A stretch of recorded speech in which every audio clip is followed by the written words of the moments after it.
Assalamualaikum warahmatullahi wabarakatuh. Perkenalkan, nama saya Nafis Gerzat Mas Braba dari kelas 11 IPA 5. Kali ini saya akan mengerjakan perbaikan PH1 Matematika Pak Andralin.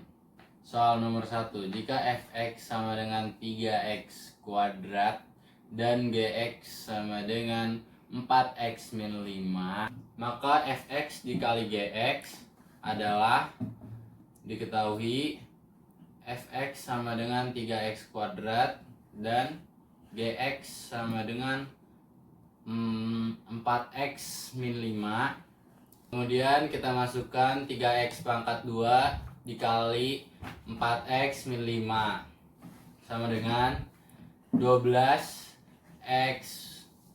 per pangkat, maksud saya 12x pangkat 3 min 15x pangkat 2. Didapatkan 12x pangkat 3 karena 3x pangkat 2 dikali 4x.